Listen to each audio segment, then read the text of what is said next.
في الفيديو ده هنتكلم عن أجمل زوجة للسلطان عبد الحميد الثاني، وهي الأميرة بيدار قادين. بس الأول كل اللي يشوف الفيديو يعمل اشتراك في القناة ويفعل الجرس، ولو عجب الفيديو يعمل لايك. ولدت بيدار قادين في عام 1858 ميلاديا. وصفت بأنها أجمل زوجة من زوجات السلطان عبد الحميد الثاني، حيث كانت خضراء العينين، بنية الشعر، طويلة القامة، الأمر الذي جعل السلطان عبد الحميد يغرم بها منذ أن رآها.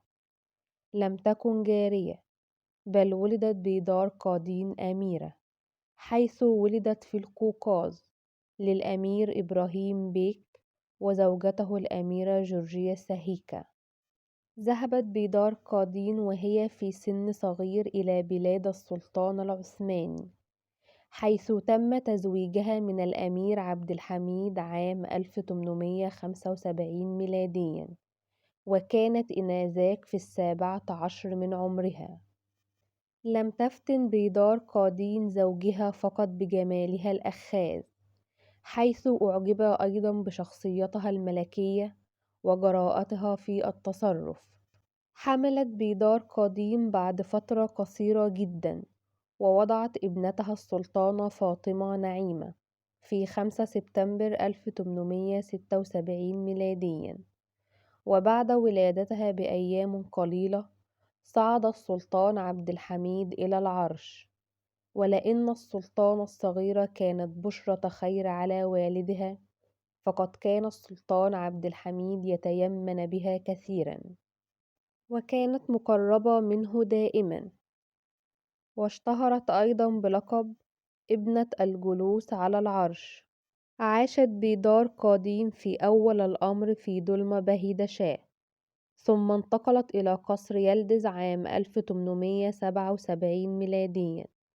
وفي هذا القصر ولدت ابنها الثاني الشاهزادة محمد عبد القادر، الذي ولد في 1878 ميلاديا، والذي عرف بزواجه ل7 مرات. عندما أصبح السلطان عبد الحميد سلطانا على البلاد، رفعت رتبة بيدار لتصبح الزوجة الرابعة، ثم أصبحت الزوجة الثالثة لتطليق السلطان عبد الحميد لنورسين قادين. وصل صيت جمال بيدار قادين إلى أوروبا، حيث كانت بيدار من بين المستقبلين للإمبراطورة أوكستا فيكتوريا، لتكتب عنها إحدى نساء الحاشية وهي ماتيلدا فون كيل أنها امرأة ذات جمال واضح جدا.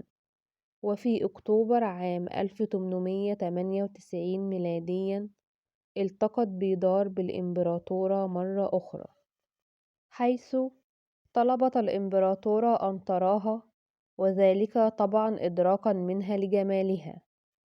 أثنت الإمبراطورة على جمال بيدار قادين، وأعجبت بجمال ثوبها الأبيض ومصطلحاتها الملكية.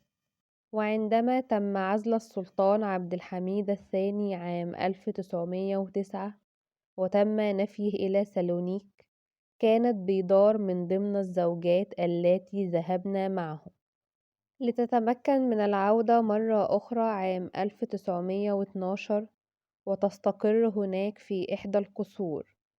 توفيت بيدار قادين عام 1918 بعد فترة قصيرة جدا من موت زوجها السلطان عبد الحميد الثاني. أتمنى يكون الفيديو عجبكم، ما تنسوش الاشتراك في القناة واستنوا الفيديوهات الجاية. معايا أنا هنا علي في زي التاريخ ما بيقول.